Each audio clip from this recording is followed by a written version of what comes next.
दोस्तों सोचिए आप एक शानदार सिटी में नए सपने लेकर आए हो, लेकिन अचानक से आपके पैसे चोरी हो जाए, आप पर कर्जा चढ़ जाए और आपको ऐसे प्लान में फंसा दिया जाए जहां आपको अपनी जिंदगी दांव पर लगाना पड़े। और जब आपको लगे कि सब ठीक हो रहा है, तभी तभी अचानक ऐसा धमाका हो जो आपके होश उड़ा दे। तो कहानी की शुरुआत होती है जेनी से, जो कोरिया से मकाऊ आई थी अपने सपने को पूरा करने के लिए। लेकिन उसकी ज़िंदगी ने उल्टा मोड़ ले लिया। जेनी ने कोरिया में यूनिवर्सिटी से ग्रेजुएशन किया था, लेकिन अब वो मकाऊ के एक बार में वेटर का काम कर रही है। ऐसा इसलिए क्योंकि उसकी एक दोस्त ने उसका क्रेडिट कार्ड चुरा लिया और सारे पैसे लेकर भाग गई थी, जिसकी वजह से जेनी को काफ़ी ज़्यादा कर्जा चुकाना पड़ रहा था। इसी बीच जेनी की एक दोस्त उसे एक जॉब के बारे में बताती है। अगर जेनी उस जॉब के लिए सिलेक्ट हो गई तो उसे काफ़ी अच्छी सैलरी मिल सकती है। इसलिए जेनी उस जॉब के लिए इंटरव्यू देने पहुंच जाती है। यहाँ पर जेनी की मुलाकात होती है सुंग से, जो एक अमीर बिजनेसमैन का बेटा है। लेकिन उसकी ज़िंदगी में एक बड़ी दिक्कत है। उसके फादर किम ने अपने बिजनेस का वारिस उसे नहीं बनाया, क्योंकि वो उनका नाजायज़ बेटा है। तो सुंग के पास एक प्लान होता है। उसने जेनी को कहा कि अगर उसके फादर से शादी कर ले तो उसके फादर की प्रॉपर्टी का एक बड़ा हिस्सा उन दोनों को मिल सकता है।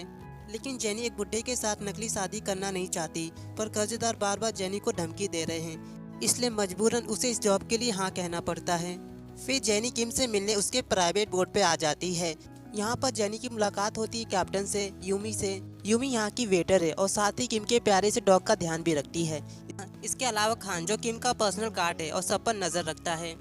वैसे ये सभी लोग किम से बहुत ज़्यादा डरते हैं, क्योंकि वो काफ़ी ज़्यादा गुस्सैल आदमी है।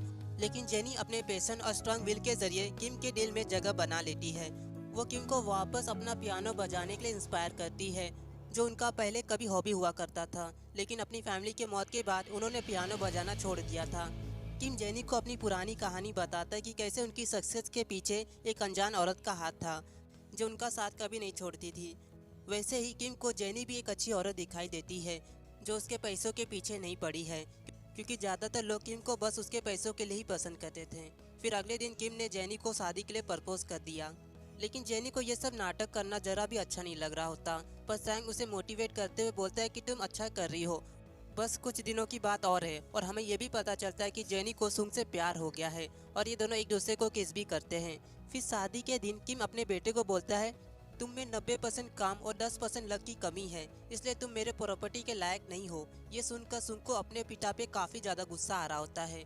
इसके बाद शादी के रिसेप्शन पर किम प्यार से जेनी को सिंड्रेला कहकर बुलाता है। इससे हमें पता चलता है कि किम जेनी को पाकर बहुत ज़्यादा खुश है। लेकिन अगले दिन सब कुछ बदल गया। किम की अचानक से मौत हो जाती है। तब सुंग ने जेनी से कहा कि जब तक वो बुसान नहीं पहुंचते तब तक उन्हें सबको नॉर्मल दिखाना होगा। लेकिन असली धमाका तब होता है जब पुलिस जेनी को किम के मर्डर के इल्ज़ाम में अरेस्ट कर लेती है। तब उसे पता चलता है कि ये सब तो सुंग का पुराना प्लान था। वो 5 साल पहले से ही अपने पिता की प्रॉपर्टी का 10% अपने नाम करने का प्लान बना रहा था। असल में उसने जेनी का इस्तेमाल किया था, ना सिर्फ प्रॉपर्टी के लिए बल्कि अपने पिता से बदला लेने के लिए भी, क्योंकि सुंग की मां को किम ने कभी नहीं अपनाया था। जेल ले जाते वक्त खान जेनी को कैमरा चिल्लाकर इशारा करने लगता है। तब जेनी को याद आता है कि किम का डॉग अक्सर उनके आसपास होता था। दरअसल उस डॉग के कॉलर पर एक छुपा हुआ कैमरा था, जो असली कातिल का सबूत दे सकता था। इसलिए अपने बेगुनाह साबित करने के लिए उसने पुलिस वालों से कुछ घंटे का टाइम मांगा, जो पुलिस वाले ने दे दिया।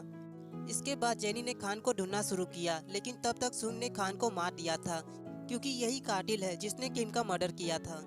अब ये सबूत केवल किम के डॉग के पास था। यूमी, जो उस डॉग का ख्याल रखती थी, अब वो सुंग के नई टारगेट बन चुकी है।